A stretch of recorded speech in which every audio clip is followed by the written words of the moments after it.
Good morning. It is 6:26 a.m. on Friday, June 7th, 2019.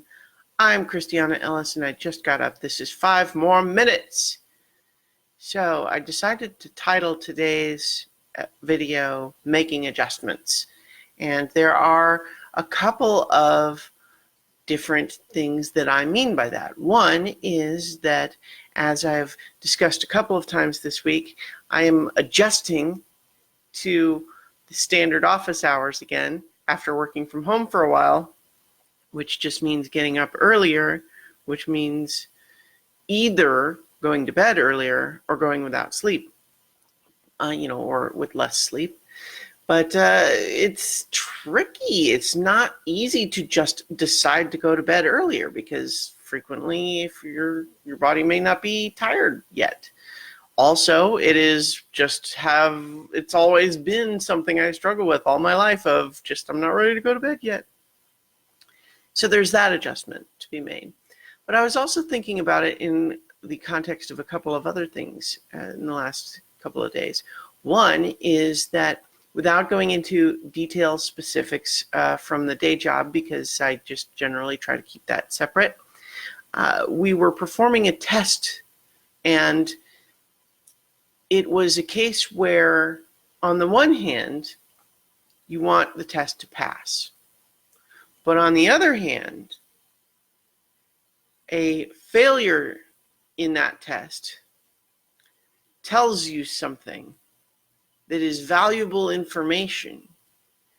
And because this was a preliminary test of something that's going to receive additional testing, that information you get from the initial failure in some ways is almost more useful than if the test was an unambiguous pass in the first place. And as long as you can eventually make adjustments and get to a place where you have passed that initial test, if on repeated attempts after making adjustments, you know more about the thing being tested than you would if it just passed the first time. And I think that can be a useful perspective sometimes, to say that when you have made an attempt to do something and it didn't work completely, but you can make adjustments to improve it, in some ways that's more useful in the long run than just succeeding the first time. Of course, that's, it's also sometimes true that you'd rather just go ahead and succeed. I mean, things can be different. But the last thing that had me thinking about making adjustments, recently, was what I'm holding in my hand right now, which is hard copy of Phyllis Esposito. Now, this is just a proof. So obviously, this is not a sticker or anything. This little stripe here, it says not for resale. It's just a proof that I was able to order at cost to make sure that my formatting was what I wanted it to be. And as it turns out, it's not. I mean, it works. It looks pretty good. It's a nice. The cover looks nice and everything. But I realized, look how much space there is on the top and bottom of those pages. It makes the book thicker than it needs to be because it's, we're not using as much of the page real estate. And so I had to try to figure out, why is it like that? Because this is my first time trying to format the print book myself, and it's not like that in the file that I uploaded. And so I'm thinking, why is that? Turns out that there were a couple of things happening. One is that although I had adjusted the margin size in my representative file, it didn't actually match the paper size of the book. That was the difference there. But then also I had to discover the setting that allows you to set the inside margin different than the outside margin.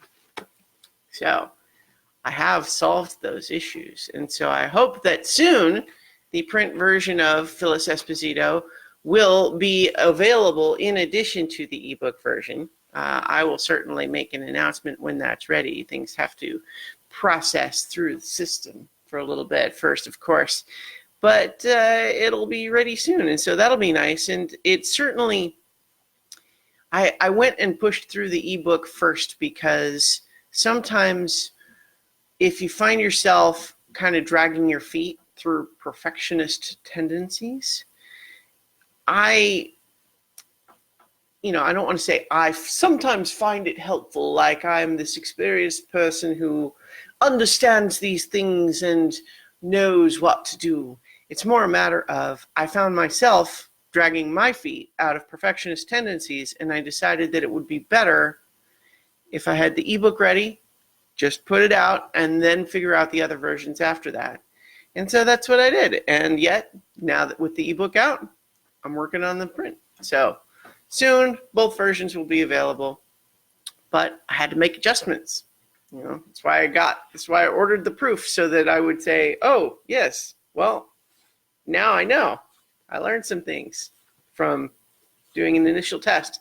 It wasn't a total success. I mean, obviously, if I'd been able to nail it on the first try, that would have, I'm not saying that I don't wish that would have happened, but at the same time, if I had nailed it on the first try, I wouldn't have learned now about how to adjust those certain settings.